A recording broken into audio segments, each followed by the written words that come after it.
You're listening to the Night Demon Network. Go to nightdemon.net/subscriber to unlock more exclusive content.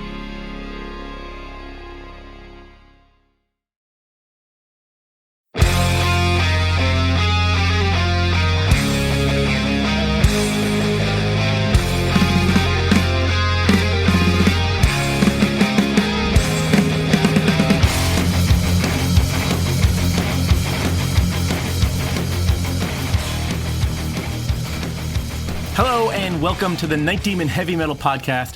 I'm your host, Nesbit. Night Demon are back on the road. The Night Demon Heavy Metal Podcast is keeping you up to date on everything Night Demon as they roll through Europe in the 2022 European Attack Tour on their way to Derry, Northern Ireland for the Frost and Fireland Festival. So this is Night Demon, Return to the Road.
So Night Demon have rolled through half of Europe on a hectic tour to bring metal to the masses and delivering the goods gig after gig. But the next show is a special one for the band as they head to Derry, Northern Ireland for the Frost and Fire Festival. It's Frost and Fireland, June 17th and June 18th of 2022, Derry, Northern Ireland. And Kit Ekman was on the scene, backstage, in front of the stage, in the bar, at the after party, everywhere. So talking to fans, so you'll hear from him. We'll also hear from some of the bands and the behind-the-scenes stories of putting off a metal festival. But we made it, about an hour and 20-minute drive. We made it to Derry. Once we got to Derry, everybody was able to get some sleep. I didn't. I stayed up. I wanted to kind of just make sure a lot of the stuff for the festival was handled. That's why we got there the day before. I went to the venue to kind of pre-pro some stuff there too, and there was a lot of confusion going on, even though I advanced all that stuff. But that was it. The first day of the festival was there, Frost and Fireland. We got in at noon. Brian Downey was his band, Alive and Dangerous. Brian Downey from Thin Lizzy was the headliner that night, and he was supposed to come in at noon as well. And, you know, they insisted on bringing all of their own equipment and their own soundboard and their own drums and all that, which is fine. It just takes a lot more work. So they were supposed to show up at noon, and we didn't get their gear in until about 3 o'clock because they were late for whatever reason, traffic reasons or whatever. But so we were running on a tight schedule there. It was about 3 o'clock. They got up to sound check. I'm making the signs and the guest list for the door, and I talked to the production manager of the venue, who I've been talking to for about 14 months and have all these details set before I even announced the show in January. And I said, okay, doors are at 5. I would like to have a security meeting at 4:30 so I can explain to this whole staff about which wristbands can go where and all this stuff. And he says, but the staff isn't getting here until 7. And I said, but doors are at 5. And he said, well, there's some miscommunication on your end. And I said, how about this email and this text just from this week with me and you that says this? and he couldn't really answer that. But before that happened, side note that made everything okay was Brian Downey and them sound checked and played Wild One. It sounded fucking incredible. That was pretty good. And watching him play that, and there was no one else was in there, was made all the bullshit worth it. That was pretty awesome. It was pretty good. But I was pretty stressed. So the whole staff, the staff wasn't there, so I had to run the door from 5 to 7. So I was taking money, I was taking tickets, I was wristbanding people, doing guest lists, crossing everything off. Had to make a set list real quick, run to the stage, and play our set. If we hadn't have been on tour, I don't think that I would have handled it as well. I wasn't, but yeah. So it was great. Darkest Era, a local Irish band played. They're awesome.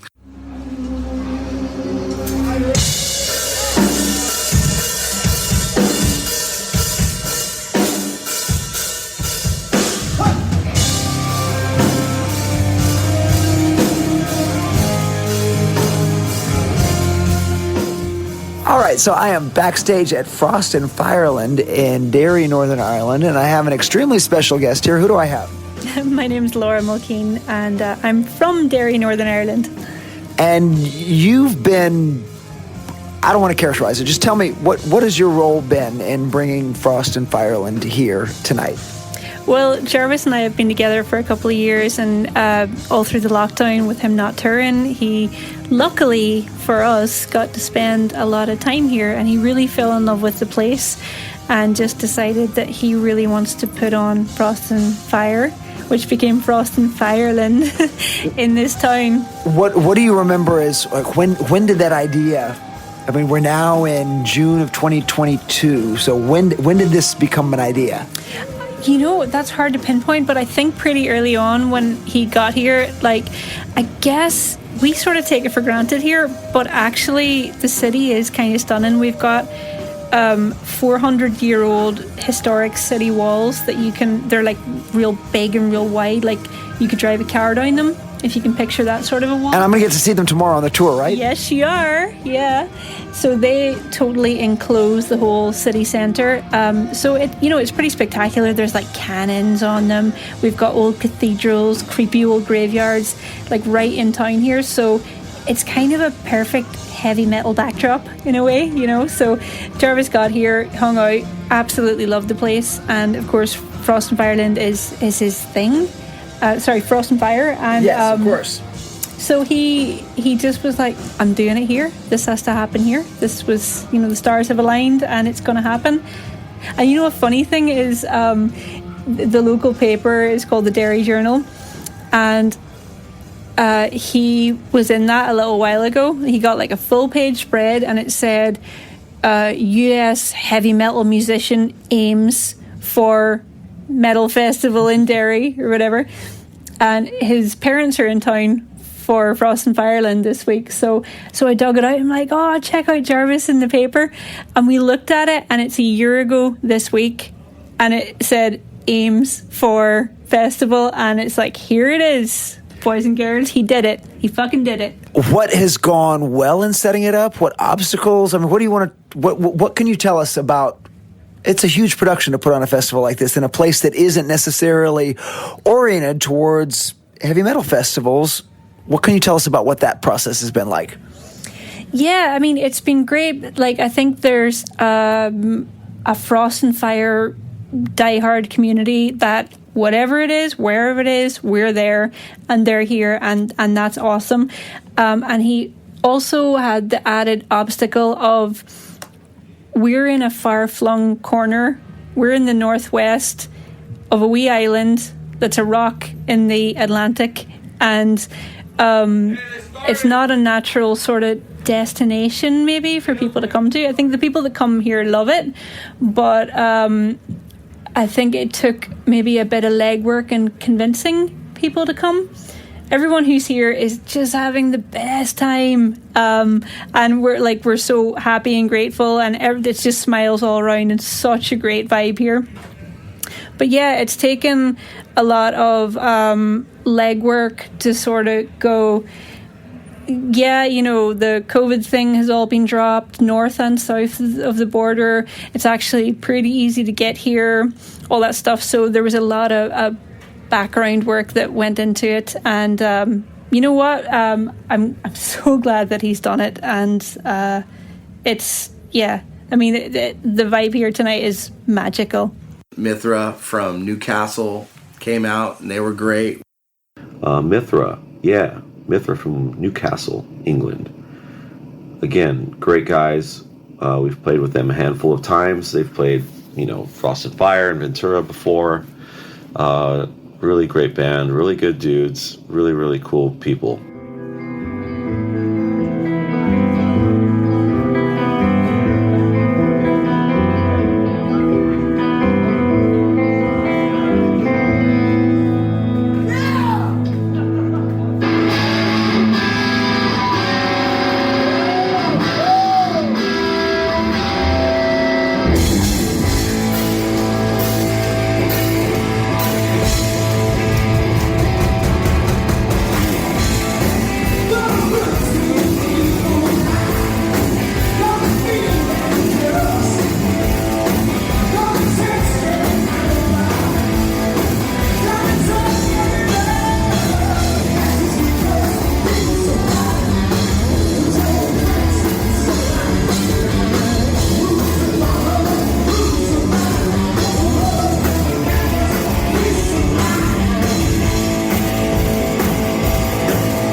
So we are backstage, Frost and Fireland in Derry, Northern Ireland. And who do I have with me? John Roach from Mithra, having a great time, Frost and Fire. Brilliant. Now Mithra played yesterday at Frost and Fireland. What was your takeaways? What was your experience being on that stage? It was fantastic. A brilliant audience, brilliant organisation. The equipment, the sound, perfect, absolutely perfect. We were nervous. We didn't know what to expect. First time in Northern Ireland. Everybody's made us feel really, really welcome. Fantastic festival, and the sound was perfect, as I've said. We went and had a real blast. We thoroughly enjoyed ourselves. Brilliant. Now, you have a new singer. Not new anymore, but it's new since I've seen you last, and since probably a lot of people in this room had seen you last. Tell us about him. Kev McGuire was a strange guy. We met him in the studio, and it was very important that we have a member of our band who is a friend. None of us knew Kev, but all of us liked him instantly as a person. And the fact that he could sing was an added bonus. That's definitely a bonus. So how many shows have you done now with Kev? Do you know? Half a dozen. We're very much an underground band. We play few and far between, but he's stepped up to the mark. He does an excellent, fantastic. What? He won't stop to That's why his bandmate said he had to do the interview. Russ Tiffins, ladies and gentlemen. Thank you, Russ. So wait, where were we? Kev, Yes. half a dozen shows. Yeah, and he was nervous. He felt he had big shoes to fill. We were nervous because Vince was a very powerful presence on stage. He was a front man, a focal point for the band. And Kev's a different kind of guy. He has a less, or well, what can I say, a more dialed back presence on stage. But he has a very, very powerful voice, and his presence is growing. So that's what Kev's doing. Kev's growing very much into the role. I told you guys all this last night, but I'll say it again for the podcast. I felt like he fit right in. I was really impressed. Absolutely, totally. From day one, you go and learn some songs, and we give him 3 or 4 songs to learn, and we said, well, do you know any more? And he said, well, which ones do you want to do? And so we randomly picked songs that we liked, and he knew them already. He'd done his homework, he'd done his research, he was prepared. And some of the songs that he sings are it's spooky. He sounds very much like Vince. He's got a lot of the 80s squeak in his voice, and he does it really well. I was really impressed by that. Yeah, but he also has a lot of balls in his voice. He does his own thing too, for sure. Yeah, for sure. And there were 4 new songs, right? 4 that you 4 played new songs, all in a row. yeah. And what can you tell us about the new songs, new album? Yeah, we were in a bit of a strange situation at the moment with the new album. We recorded the new album, and we called it a new album because we recorded it nearly 3 years ago.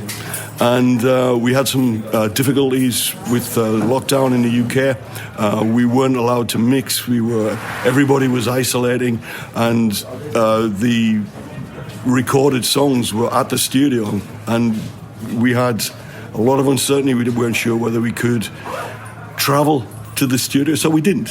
So for the best part of 8 months, the tracks sat on a computer in the studio, and then we found lots of different obstacles along the way, but the album is still unmixed. Still? Okay. Yeah, and we've got quite a few people interested in putting it out, which is ironic. So now you're in a queue. You're talking to people, can you do a mix for this? Yeah, we'll be able to pick that up sometime early next year. So we're in a queue, basically. Everyone's backed up right now. Yeah, totally. So we've probably got another album in the pipeline before this one comes out. Now, Mithra has a history with Night Demon. What can you tell us about that? We met Jarvis and Armo and Dusty at Odette's years ago. We were on just before Night Demon, who were headlining, and we hadn't seen Night Demon because they played the night before, but they stayed over to see us. They'd never seen us before, and of course we met Jarvis. We talked to Jarvis, we talked to Dusty, we talked to Armo. We come back saying, "Oh, those are really nice guys. Those are really nice guys." And then we saw them again. We bumped into them at another festival. We were playing at the Hammers Festival, and we seemed to be running into each other a lot. Paths just keep crossing. Yeah. And of course, we became very good friends. And over the years, we just hit it off. I wouldn't say it's a bond. There's a bond. These guys feel like our brothers. They've helped us. We've done some fantastic shows with them. And we've done, when they came to the UK, we thought, well, this is our hometown. We play in our hometown, our home city. And Night Demon were headlining, and we were the support. All our fans came. It was fantastic. We had a really, really great time. That's awesome. Now, having said all that, given that history, what did you think of Night Demon's performance yesterday? It was strange because I like a lot of the older songs, and they played less of the older songs than I remember. Got to make room for the newer songs, though, right? Absolutely, and they did exactly what we did. So people have said the same thing for me, and now I have to get used to the newer songs, which they all came out as a single, and then obviously lumped together in the album, which it's on heavy rotation in the car. Yes, absolutely. But it's an adjustment, right? It's a mental adjustment. It is. The songs you're used to hearing, maybe you're hearing something different instead. That's right, and everybody's catalogue grows, and there's songs that stay, songs that go, there's songs that drift out the set, songs that drift back into the set. You don't hear Ritual, but you hear Empire's Fall, right? That's right, yeah. That kind of thing. Yeah, and obviously, Drink from the Chalice is a long-time favourite of mine. Gotta have that one. Got it. Rocky, if Rocky gets a vote, it'll always be there. Yeah, absolutely. Well, anything else you want to add about the festival, your experience this weekend, before we wrap up? All I can say is if you haven't been to Derry, you have to come. It's a beautiful place. First time in Northern Ireland for me. It's not the first time in Ireland, but it's the first time in Northern Ireland. It certainly won't be the last. Bring yourself to Frost and Fireland. Bring yourself to Derry. Support the scene. It's great. Let's hope we'll all be here next year. But thank you so much for your time, John. Thank you. Thanks, Kate. Night Demon was the third act on the bill that night. Yeah. We played at around 7:30. It was one of the best sets we played in the whole tour. Yeah, it really was. It was great, and the people absolutely loved it.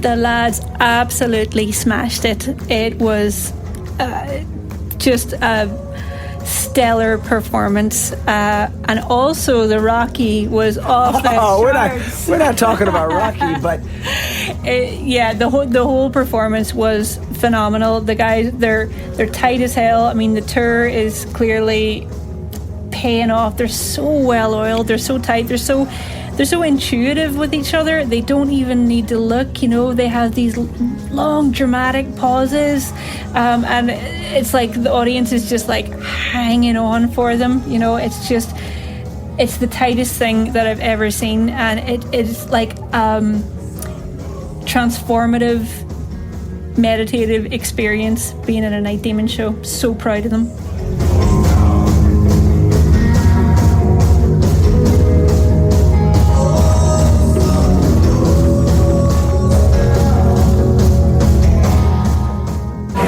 So we were at the bar at the Frost and Fireland Festival in Derry, Northern Ireland, and one of the best things about a festival like this is you get to meet the kindred spirits, the total diehards, and I'm standing drinking a beer right now with three of them. Could you please introduce yourselves? Hi, I'm Marco Manderfeld from Germany. I'm his brother Peter, also from Germany. And I'm Axel Schmidt from Germany as well. And I know you're all Night Demon fans because you literally wear it on your sleeves. You have the greatest Night Demon battle jackets in the history of battle jackets. Can you talk about them for a little bit? Sure. We were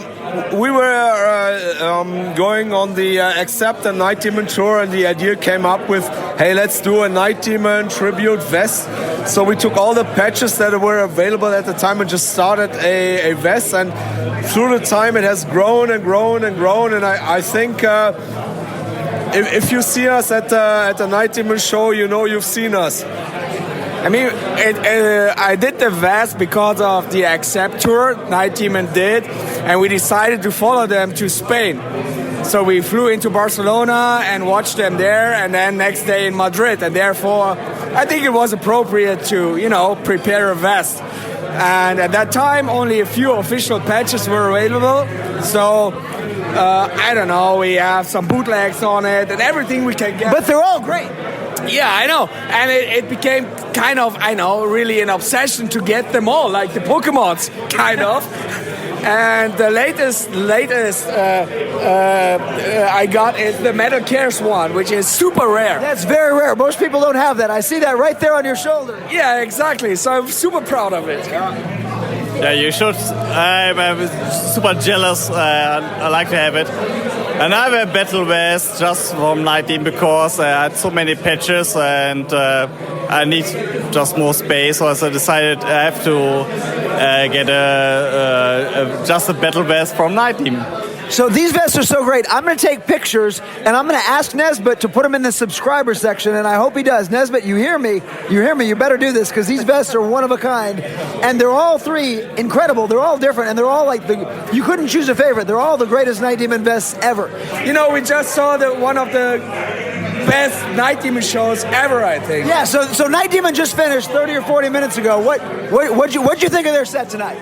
We've seen really a lot of shows. We've seen huge shows like Wacken. Yeah, and this was a smaller show, right? There were a couple hundred people. We've seen smaller shows and really small clubs, but this one, I think the energy was more intense than ever because after so long off stage, the guys really enjoyed, playing the new songs. Fans in front of stage enjoying being at concerts again, and that led to one of the most intense and most energetic Night Demon shows I've ever seen.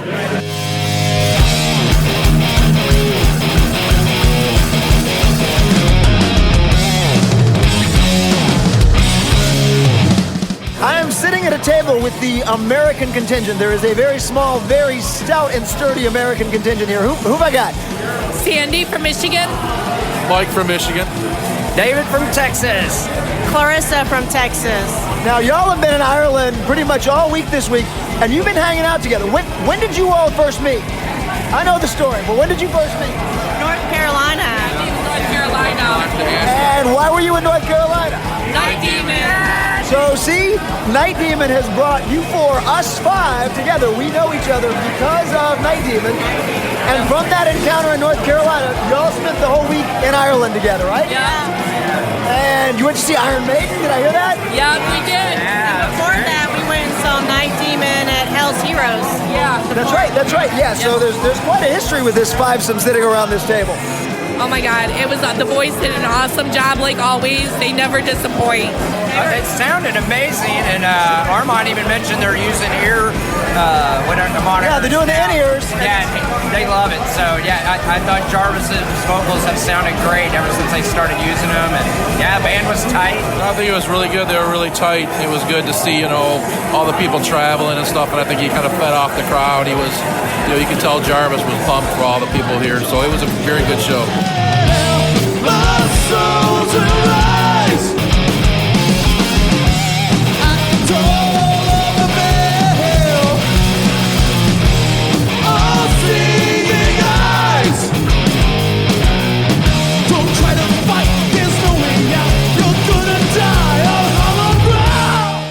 Hi, my name is Roberto. My name is Viviana.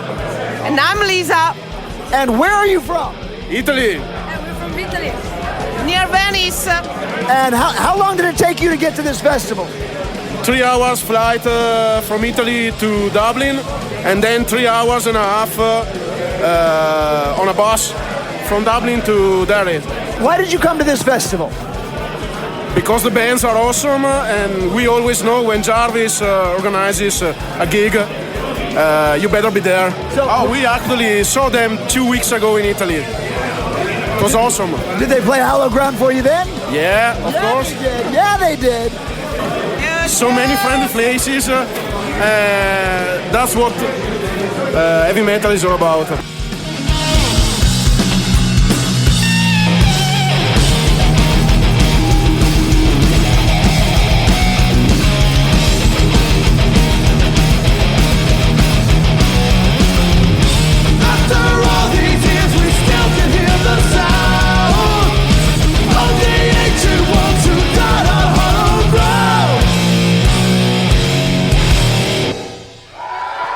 My name's Dale Buchanan and I'm from Larne, Northern Ireland native. It's been 2.5 years since my last Night Demon show when they were on the Sacred Reich tour, so it's been a long time coming. They fucking played great. It was great to hear the new tracks, Are You Out There? And fucking Sun Goes Down for a wee bit of Thin Lizzy tribute. Darkest Era played today, really good friends with them, love them. And Gamma Bomb's just about to come on in about 20 minutes, so yeah, looking forward to that one as well. Gamma Bomb was awesome. They had this abominable snowman guy with light up eyes. It was cool.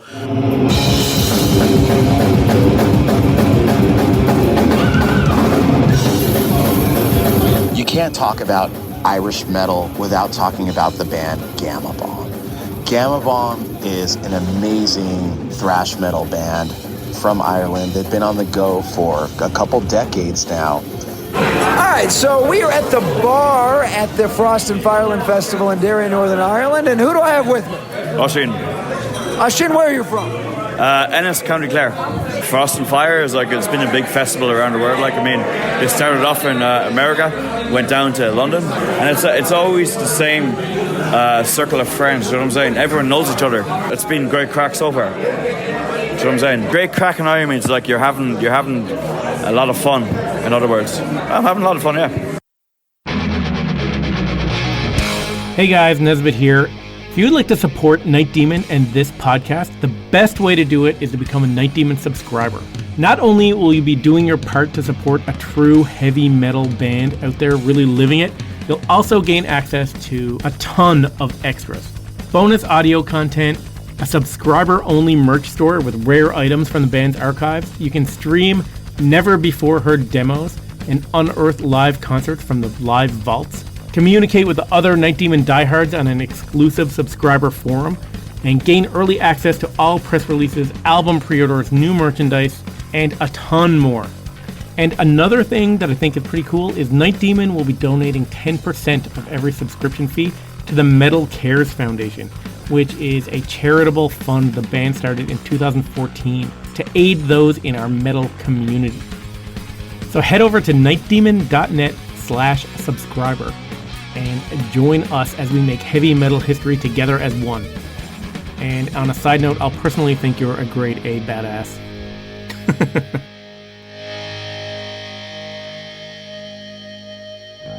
I thought it was great. I mean, I really wasn't sure going into with Brian Downey's Live and Dangerous, and I was blown away. I saw Black Star Riders, and this was way more than that. It's getting to see granted it wasn't Phil Lynott, but then that atmosphere with that band, and Brian just banging away down there and being able to sing live the cowboy song and all that. It was awesome. It was the closest we'll get to the real Thin Lizzy experience, right? Yes, totally. I tell you what was just about as fun as watching Night Demon was watching Night Demon watch the Thin Lizzy, because they were having a blast. Jarvis was doing a jig at some point. Armand, was just filming all kinds of stuff. They were having so much fun. You could see how happy they were. So I was having fun just watching them have fun. It was awesome.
You have Dermot Bracken from County Laois in Ireland, which is kind of in the Dublin area, kind of, yeah. Kind of, all right. Now, 5-hour drive from here, but yeah. let's talk about this festival. What have your impressions been about the festival? Festival, first impression was, fantastic. It's coming to Ireland. I was thinking to myself, the fact that it's not Dublin or Belfast might affect the attendance, but thankfully it didn't. And it's nice to go to somewhere that you don't usually go to, because typically in Ireland it's Dublin or Belfast. To come to Derry was fantastic. And there was a really strong crowd, I thought. Yeah, and a lot of people from overseas. I met a lot of German friends, American friends, and people from other countries. And like I always say about any festival, you come out with more friends than you went in with, and the same here. Absolutely, that's just the way it's supposed to be. What were your highlights?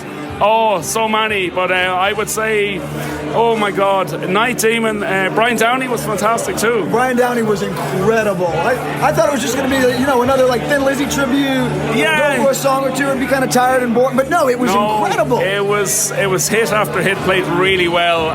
Played really well. And the closest we're going to get to a real Thin Lizzy. Yeah, like the cynics might say it's a cover band, it's this or that. Look, if you don't want to see them, stay at home and be bored. You're seeing great music, great live music, and what keeps it all going is great live music. That's what keeps me going, and I think you do. Me too. Yeah. It's worth the 5-hour drive back in the morning. That's the way it goes. Great, genuine festival. The right people here for the right reasons, bands and fans, and just a great get together, and the way it should be. And then Brian Downey closed out the night. By then I had enough pints. I bought 2 kegs of Guinness for the bands for that weekend, and it was flowing heavily, Oh, I've never seen so much Guinness drank from, a crowd in my life. Yeah. It was a lot. It's nice and fresh and smooth. And it's such a homegrown kind of following that goes to Frost and Fire, on top of new faces and on top of people that Jarvis has met over there and stuff like that. So a lot of familiar faces. It makes it more gives it more of a hometown feel, It's a lot less pressure from the audience. Yeah, it's more of a, I don't know, how do you describe it? It's more of a party. Yeah. Right? Yeah. It's more of a hangout, Right, that's what I was going to say, yeah. Yeah, exactly. And a festival like this in Germany would have sold 3,000-4,000 tickets with that lineup. Really, but we wanted, just like we do for Frost and Fire,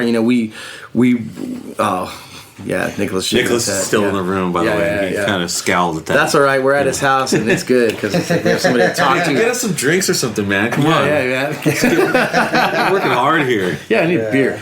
No, but some snappies or something. Yeah, but yeah, if you want. The festival. It's like we always try and take it to a place that's outside of a big city, and a lot of people complain about where it was. But look there's buses, there's trains, there's planes, there's cars. People figured it out, and it's an amazing fucking town for this kind of thing. It was really, really great. And afterwards, Russ from Satan did a one-man jam down at this little bar. Yeah, the 720 bar, which is in the kind of like the heart of the heavy kind of a IRA neighborhood or a lot of history of where that happened. There's a lot of cultural history down there in the bog. But it was great. He did a lot of covers, and he had his little drum machine, and he had his electric guitar, and it was amazing. It was the rest of the guys from Satan were hanging out. It was a great after party. But again, it's here's us.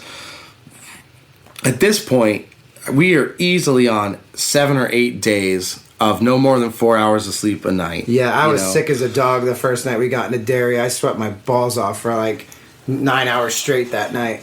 Yeah. It's a fatigue on top of I probably had COVID kind of thing, So, we're just battling through it, and however you got to do it, you got to get it done, Yeah, absolutely, man. And the second day, it was nice because we already had all the gear in there. We didn't have to load in. It was a late night. By the time the stage crew, which was me and Wiki and Joao, broke things down that we needed to that night. Then the next day, you kind of came in. Our load in was what, 2:30 then? Yeah, I actually did I had a guy, a friend of mine, Seamus Breslin, do a guided walking tour of the city that went from noon to 2 o'clock. And so that got, a good 70 people showed up for that. So that was an interesting thing. I got sunburned in Ireland, which never fucking happens. But it was nice weather. But yeah, so we did that. I was fucking exhausted at that point. But yeah, so we went to the venue and got things going again. And like Dusty said, we had all of our gear in there, and we were already familiar because we already did a whole night of a festival there. So the setup was a lot easier going, we didn't have another band bringing in their own kit or anything like that. And the thing is too, like, we, as much as we harp on other festivals and other shows about being on time and stuff, like, we ran that festival like both days pretty much to the minute. I think Sir Thungle was the only band that went on late, and they were 5 minutes late. Right. But we ended early. Right. Yeah. So but yeah, that was a good night. Who was the first band that opened? Who did we have on that night? I can't remember Witch Hazel. So Dread Sovereign was originally supposed to open the show, but Primordial, who shares a singer of Dread Sovereign, they played Hellfest in France that night before, so they had to fly in early Saturday morning and drive into Dublin and drive 4 hours up to Derry. So they ended up being like, look, we can't make that slot. So we actually put them on as the band at the after party, which is a challenge that we'll get to in a minute. So Witch Hazel played an extended set, and they played for a little over an hour, and people really enjoyed that.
Joey Millett. All right, Joey, where are you from? Clare. What brings you to Frost and Fireland this weekend? Probably Midnight by far. Have you seen Midnight before? That was my first time seeing them. Oh, you were in for a treat, my friend. They are a very special band. I can't wait for them to give me class. We got a few more for you guys. Then friends and Satan are going to come up here, tear your faces off. Then Sarathon Go's going to rip your bodies apart, so be prepared. This one's off our new record, Let There Be Witchery, Metal Blade Records here. It's called Sex Witcher!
Midnight hit the stage and lit it up.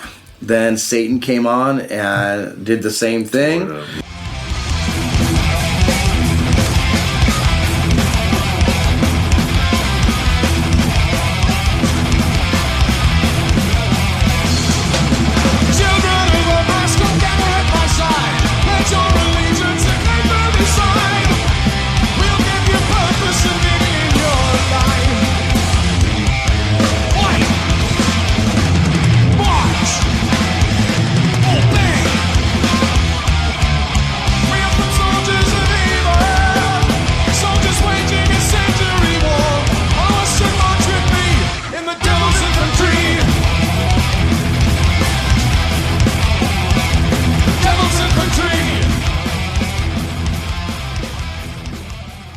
And then it was Sirathungal, and Sirathungal playing arguably one of the best shows of their career. I thought it went extremely well. Yeah. It was nice having Brian there to do sound for the band.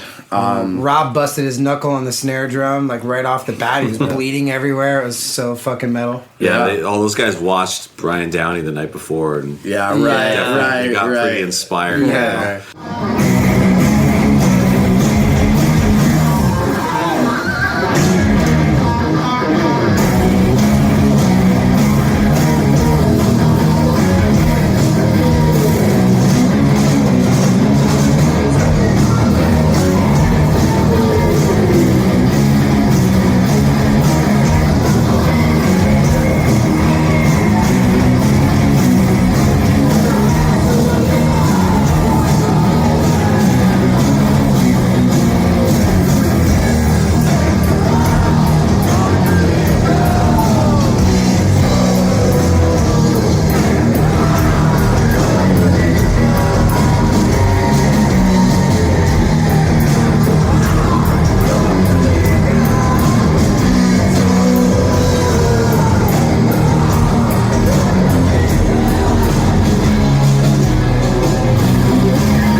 So we are backstage in basically a closet at the Frost and Fireland Festival in Derry, Northern Ireland, and I have a very special guest with me. Who do I have?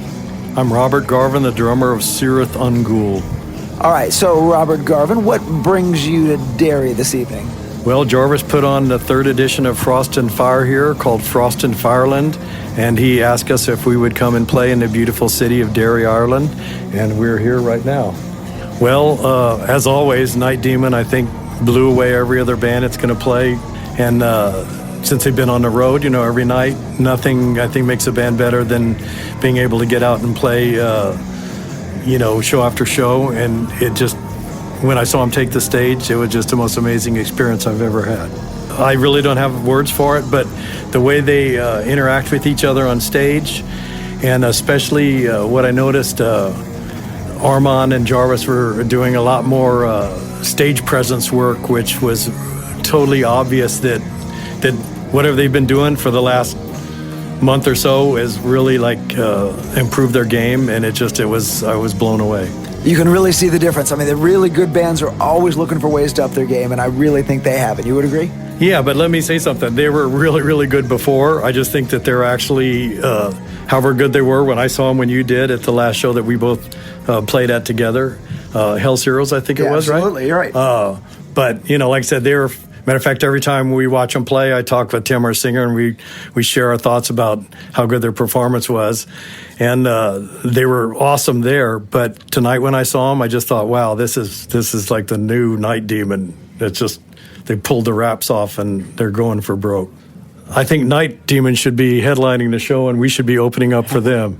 Rob, it's always a pleasure to talk to you. Thank you so much for being on this podcast, as always. I look forward to seeing you in the audience. But yeah, like I said, Sirathung went on a little late, but we ended early, and the crowd was really happy. And right then, it was all hands on deck to get Dread Sovereign on at the 720, which is right down the street. They had no equipment there, so we had to literally take the gear away from the stage from Sirathungal. It was started to rain outside, and everybody just running gear down the street. We had volunteers, grab a drum, grab an amp, grab some cables, and just run. It was like 2 blocks away. It's not that close. Yeah, right. I mean, it's close, but when you're carrying gear. Right, It's farther than that. But Laura had painted. She took some of that sidewalk chalk and drew arrows from outside the venue. Yeah, but you couldn't see it then because it down the rained. street. Yeah, so it was all gone. The first time it worked. Yeah. So so it was good. I was there tying up some loose bits, and by the time I got down to the bar, the band was already playing. It was great. All right, we are dedicated. We are standing outside in the rain. It's 1 a.m. It's the after party of night 2 of Frost and Fireland. Oh, come on. It's better. Work with me. It's like drizzle. Okay. I say it's ready. He's poetic license, but... All right, introduce yourself, please, now that you've ruined my whole setup for this. My name's Paul McMonagle. I grew up in Derry. So you're local here? Yeah. You still live here? Yeah. No, I live in Belfast. Okay. But you grew up here? But I grew up here. You still have family here? Yeah. Loads of family. Mum, brothers, etc. Yeah. What kind of metal scene is there here at Derry? Back in the day, it used to be a great metal scene back in the 80s, but these days, not so much. So to see Frost and Fireland here, yes, and Night Demon, etc., and the Nerve Centre it's amazing. I love it. It's fantastic. Great to sit here. I mean, we just saw Dread Sovereign and the 720 and Alan in a bar on the edge of the bog side in Derry. And Alan said something along the lines of, if you had told me 10 years ago that there'd be a festival here and Sirith Ungol would play here, that's like beyond the realm of fantastic, man. Contemplation, right? Yeah. I grew up here, so it's So this is a special weekend for you. It's fantastic, man. I've been very emotional. It's been a special weekend for all of us, but I think it's especially special for you. For a Derry man, the first time I saw Night Demon was in... Myself and my wife went to Up the Hammers, if I remember it right, in Athens. Yes, Athens, like probably 2017 was Greece, when they played about there. 5-6 years ago. 5 years ago. So we went to a festival, and then we went to see Wolf the night after. Yep. I didn't know who Night Demon were at the time, but went to see Wolf after Up the Hammers, and Night Demon were supporting Wolf. They flew in, they supported Wolf. Yep, I remember that. And they blew me away. Yep. I was like, who are these guys? It was like, they're fantastic. And I'm a big heavy metal fan in terms of like Diamond Head, Riot, Iron Maiden, the classics. Yeah. And I was standing watching Night Demon go on. These guys are like them. You know, they blew me away. Yeah. So what'd you think of their show yesterday? Oh, they were fantastic. Same shit, man. Yeah. You know, they were just like really up tempo, heavy metal. Absolutely. That's what it's about. All the way. So for me, that's heavy metal. You know, to me, it's the definition, right? Yeah, it's exactly. Right there. So, when I think heavy metal, that's it. Yeah, I know exactly what you mean. So, any other thoughts about this festival this weekend that you want to share? Because there are a bunch of podcast listeners who wish they could have been here and they haven't. How would you describe it? Well, this is my hometown, man. You know, I'm just delighted to be here, and the fact that Frost and Fire has come to Derry. Say, I grew up here. There's loads of people who travel from all over. Yes. To be here, and I love it. And you're home. And yeah. And we're standing outside a pub now on the edge of the bog side in Derry, which is like historically legendary. Sure. And there's people from Poland, America, South Africa, whatever. Everywhere, yeah. They're all here. And it's great to see it. It's fantastic. And I'm actually I've been quite emotional the last couple of nights. I love it.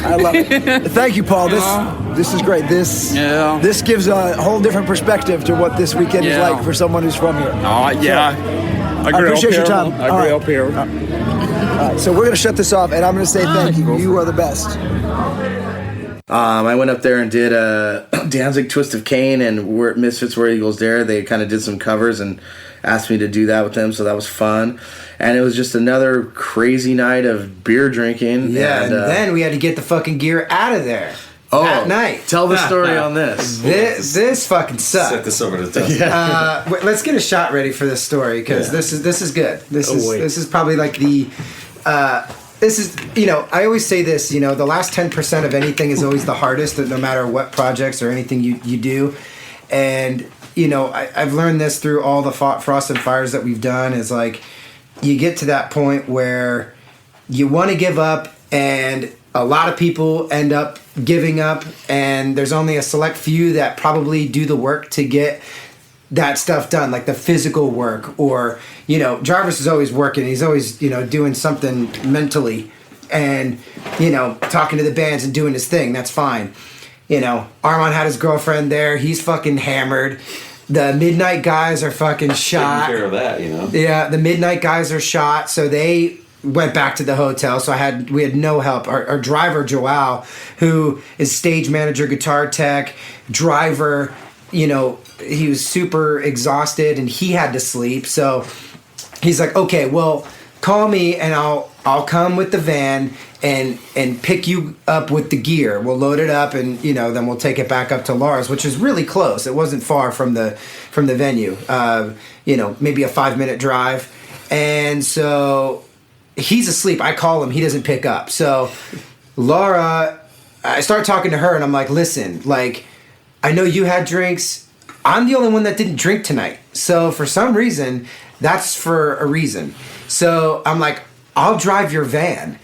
And the problem there is that the driver is on the right side of the car and you drive on the left side of the road.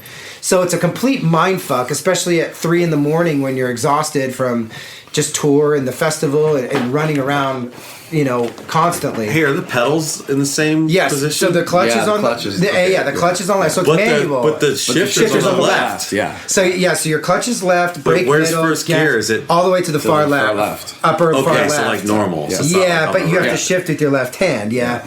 So I'm like trying to figure this out, right? So I'm like, okay, so Laura gets us a ride to her house with her friend. And we get into her van. I grab the cases for the drums that I need, and it's like, okay, cool. Let's just knock this out, right? So we're driving. Then Jarvis calls right away. Hey, you guys need to come down here. I'm like, dude, I know. I'm just getting a driver's lesson right now, trying to drive this van, and it's like a complete fucking mind fuck. It was insane. So we're driving. Is it like what, 2 in the 3, closer to 3 in the morning. Yeah. And so I'm like, hey, Laura, take my phone. I give her the phone. She's on the phone with him. Okay, we're on our way. We're coming. So we're driving. She's like, okay, now there's this little island right here. So you have to, because like when I made my first turn, I'm on the right side of the road knowing, oh shit, I'm on the wrong side of the road. And I like swerve over and then we're driving. She's like, okay, there's this island here. So you have to go around that. So I'm looking for the island. Next thing you know, boom. And I'm like, oh shit. I was like, I just hit something. And she's like, oh man, it's okay. Just pull over. So I pull over. We walk. I took this car's mirror off, like super clean, like taking like the head of a scarecrow off with a chainsaw. It was just all boop. And I'm like, oh man. So it's funny now. At the time, it really sucked. I felt really bad. I was like, oh my God, what a nightmare. So her van was fine. At least it looked like it was fine. Her mirror was intact, like maybe a scratch or whatever on her van. But we take this mirror off. So we pick the mirror up out of the road and put it on the car's windshield, right? And she's like, I'll make good by this. Like, I'll write a note and we'll take care of it. Don't worry about it. Like, let's just get to the gig. And so like now I'm all fucking like shaking up and shit. And I'm like, fuck, man. And then luckily the guys were able to get like, the gear outside of the bar enough so that when we pulled up, we could just load the gear. But yeah, so that sucked. And I've never hit a car's mirror ever. But I was so used to being all like closer to that side of the road that I just, Yeah, it's a different perspective. You're driving in the middle of the night. The roads are all glossy from the rain. It was hard to see. I'm like, regardless, it had to get done. So, and it wasn't the deal for that to happen, but you got to just do what you got to do in those moments of like, shit, nobody else is going to do this. So just fucking get it done. Because the next morning we had to load the gear from her van into our van so that we could travel super far and get into Europe then, right? Wasn't it just a travel day? Back to Belgium, I think, right? There was a travel day, but the next thing was in But Belgium, yeah, so we couldn't go back and get, driving all across Ireland. Yeah, we couldn't go back to the club the next morning. England. Yeah, you had to cross water twice. Yeah, so we had to get the gear. Yeah. You know, and so it was like there was no choice. But so that made it interesting. And Armand and Jarvis flew from there, so we had a couple extra seats. Wow. And so we picked up the Midnight Guys then that next morning. But it was something else to have to learn how to drive in Ireland. I felt like a 15-year-old with a learner's permit or a 16-year-old with a learner's permit trying to learn how to drive again. And I've driven more in this band than anybody, so it's like I'm pretty good at it. But that morning, I was not so good at it. Laura would have been better at driving than me. I looked like a drunk person driving. So that's Frost and Fireland. Yeah, that was a nightcap there for that. So and I went back and partied quite a bit with some people at the house. Stu was there from the Brofest. And went to bed way too late. Dread Sovereign guys didn't have enough room in their hotel. I was trying to sort that out at 4 or 5 in the morning. Had to get them another hotel. I was eating a bunch of fried food. Oh yeah, Bob pizzas and all this shit. Just a bunch picked up a stack of just pizzas and a fried box, from this place. Just a bunch of junk, man.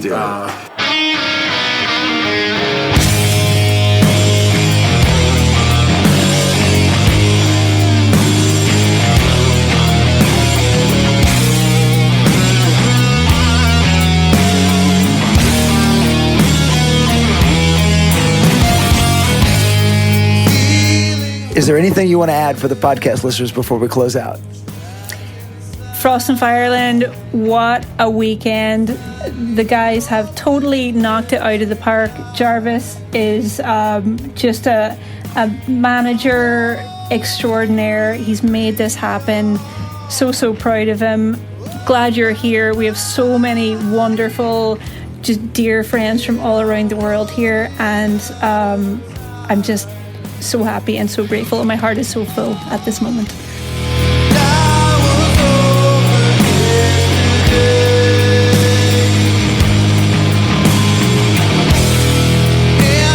that's it from Frost and Fireland. A great time had by all. Thanks to Kit Ekman again for the interviews. And next week we pick it up again on the road with Night Demon.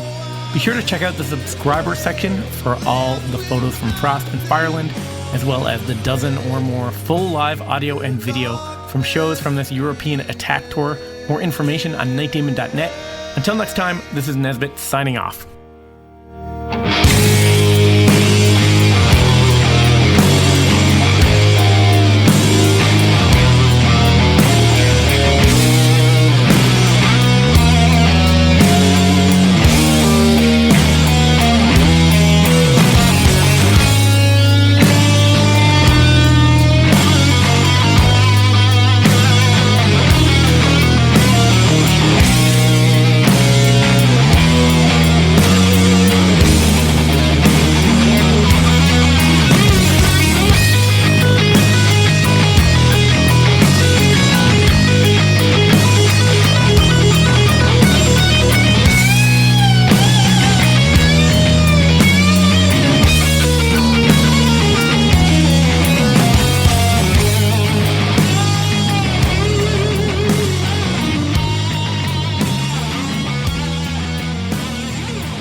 Thanks for listening to the Night Demon Heavy Metal Podcast. Head over to nightdemon.net, click on the subscriber tab, and sign up to access exclusive weekly bonus content. If you would like to donate to support the Night Demon Heavy Metal Podcast, you can do so through PayPal at paypal.me/nightdemonmetal. Additionally, if you have not already done so, please subscribe, like, rate, and review the show on iTunes or wherever you listen to podcasts.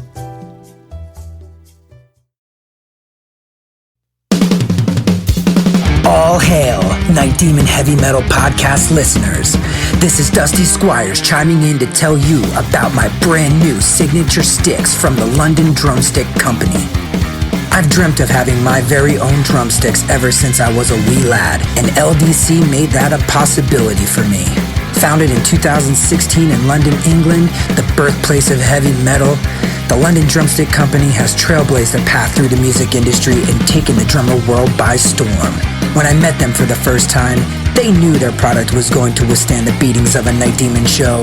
They took the time to work with me on getting everything just right.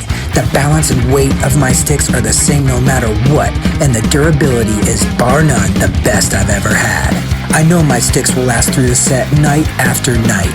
I'm truly honored to work with a company that caters to their players the way LDC does.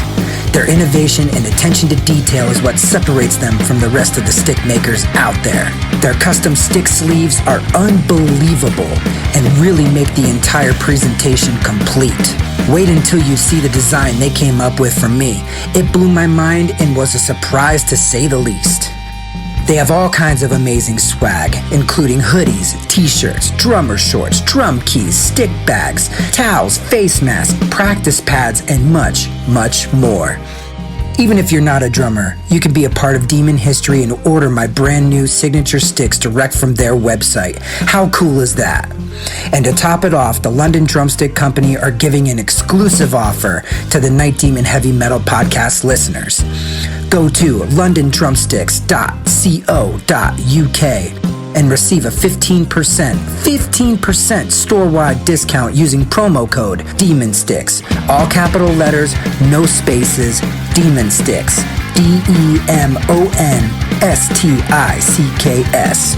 I can't thank everyone there enough for the opportunity to be a part of their family and for them trusting me with their amazing products. See you metal maniacs on the road very soon. And yes, the wood chips will be flying.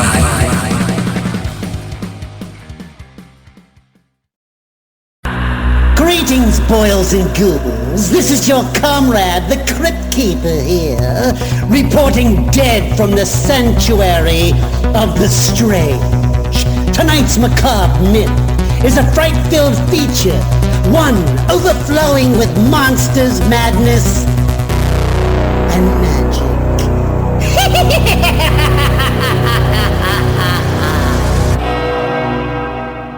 Visit our website at monstersmadnessandmagic.com to stay up to date on all the dark dealings within the sanctuary of the strange. Enjoy the show. Hey Metalheads, I'm Mark and I host the Metal Forge. Let me tell you about the show. The Metal Forge features the best underground metal from all over the world. We spend every week with a different artist with interviews, in-depth conversations, and most of all, the music. We also feature audience interactivity where you can submit your questions to the upcoming guests. New episodes are out every Friday at noon Eastern Time at metalforgeradio.com or wherever you listen to your podcasts.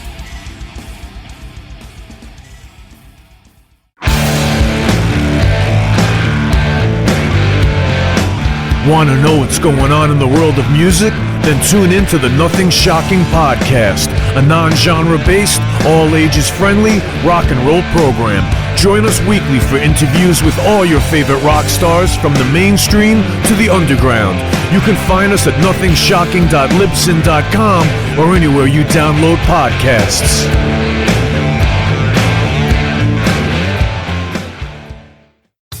Okay, metalheads, you've been complaining that there has not been a channel that plays all of the heavy metal videos from past, present, and future for years and years at this point. Well, that time is over. Heavy Metal Television is back. HeavyMetalTelevision.net is the website. Go there. You can see videos playing 24/7, 365, all the time, all the best from the old school, the new school, and everything in between.